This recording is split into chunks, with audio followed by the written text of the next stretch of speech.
5000 বছর ধরে এখনো বেঁচে রয়েছে। মহাভারতের দেওয়া সবথেকে ভয়ঙ্কর এক অভিশাপ। নমস্কার, আমি প্রিয়াঙ্কা দেবনাথ। আজকে আমি কথা বলবো মহাভারতের সব থেকে রহস্যজনক এক চরিত্র অশ্বত্থামাকে নিয়ে। অশ্বত্থামা হলেন গুরু দ্রোণের পুত্র। কুরুক্ষেত্রে পাণ্ডবদের কাছে কৌরবরা যখন হেরে যান, মিত্রের হার সহ্য না করতে পেরে অশ্বত্থামা চুপিসারে রাত্রেবেলা পাণ্ডবদের শিবিরে ঢুকে পড়ে এবং পঞ্চ পাণ্ডব মনে করে পঞ্চ পাণ্ডবদের সন্তানদের নৃশংসভাবে হত্যা করে।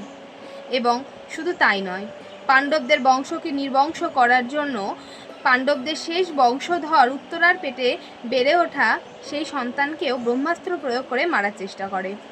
এতে শ্রীকৃষ্ণ প্রচণ্ডভাবে ক্ষুব্ধ হয়ে উঠলে তাকে অভিশাপ দেয় এবং তার কপালে থাকা সেই মণি উঠিয়ে নেয় এবং তাকে অভিশাপ দেন, পৃথিবীর শেষ দিন পর্যন্ত তুমি বেঁচে থাকবে, তোমার দেহ রোগে কাতরে পচে গলে পোকা পড়বে, কিন্তু তোমাকে মৃত্যু স্পর্শ করবে না।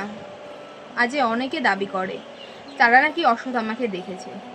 এমনকি মধ্যপ্রদেশের এক শিব মন্দিরেও তাকে নাকি দেখা যায়। প্রত্যেক দিন রাত্রেবেলা দরজা বন্ধ হয়ে যাবার পরেও কেউ নাকি সেই শিব মন্দিরে পুজো দিয়ে যায়। স্থানীয় লোকেরা দাবি করে সে আর কেউ নয়, অশ্বত্থামা। আপনার কি মনে হয় অশ্বত্থামা আজও বেঁচে রয়েছে? কমেন্টে জানিয়ে যাবেন। রাধে রাধে।